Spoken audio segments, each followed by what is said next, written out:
Bienvenidos al Savage Gentleman Show. What's up, guys? Next breakdown, we have Dustin Jacoby. Dustin the Hanyak Jacoby Versus Dominick Reyes. Knockdown for Reyes! That is it! Do you believe it? Dominick Reyes! An interesting matchup. I think that Dustin Jacoby is a good kickboxer. He's definitely well established. But we have Dominick Reyes, the Dominator, coming in. He perhaps has four-fight losing streak. Yeah, perhaps he hasn't dominated his last couple fights, but I do think he's still a very well-established martial artist. He's got some wrestling, even though he hasn't shown it too much. He's got the striking. We'll see if he can match up against the kickboxing experience that Dustin Jacoby brings to the table. I think it's an interesting matchup. What do you think? You know, Dustin Jacoby really likes to pick and pull. We were talking about this a little bit at the gym earlier today. He likes to pick in and pot shot a little bit and play that just outside of range game. I think Dominick Reyes hits harder than Jacoby. Jacoby has better volume. Jacoby has better diversity of strikes, but Dominick Reyes has that one-shot kill potential, especially with his right straight. That's probably his best shot in his arsenal.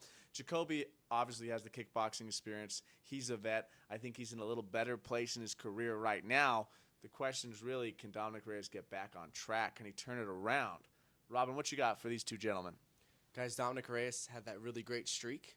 His offense is his best utility. It's his best thing that he has. He's a sniper southpaw. So he's left-handed. His left hand's in the back. His left kick's in the back. Those are his two favorite tools. He's got a really long, straight left hand with a lot of power on it. He can find it a lot of different ways. He likes to throw his body kick and his head kick. He does his best work when he's moving forward, when he's corralling you off on the fence and hunting you down.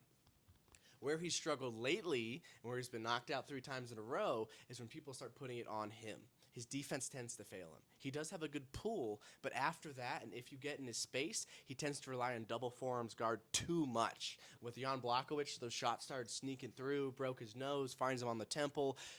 When he fought Yuri Prochaska, the same thing was happening with him. He was throwing these big hooks. It was coming around the guard. Shots were getting through. So he really struggles on his defense if you get too close to him. He relies too much on the shell. There's not enough head movement. There's not enough tying up. Using those well-rounded tools, I do think he has. He's got good wrestling. He's got good jiu-jitsu. He just doesn't usually show it.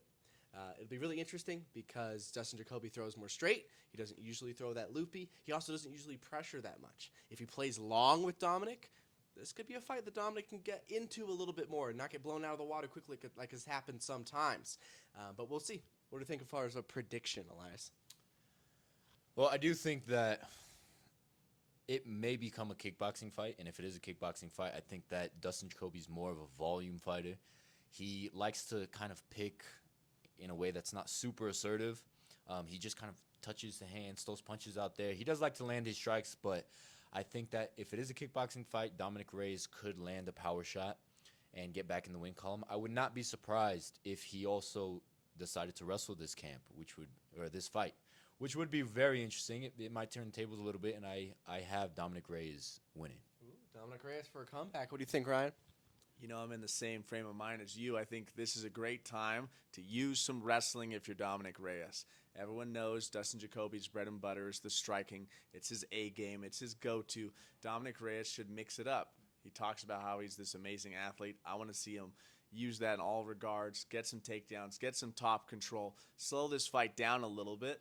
You were talking about how he gets blown out of the water at times and tries to match aggression with aggression. This is the time to use some fight IQ. I'm going to go Dustin Jacoby. I think he's on a little bit too good of a streak right now, and he's been fighting really consistently against very good competition. This is a finish either way. Best bet, under 3 rounds. But I'm going to go with Jacoby. Robin, final thoughts and final prediction. It's hard to call this one, guys. It could really go either way. Jacoby's a little bit older. He hasn't been winning that much. It's 1-3 in his last fights. He had a good winning streak before that. Dominick Reyes is also a little bit older. He's 34. Jacoby's 36. He's on some losses. Somebody's going to pick up a win and get back in the win column, but I don't know who. It could go either way.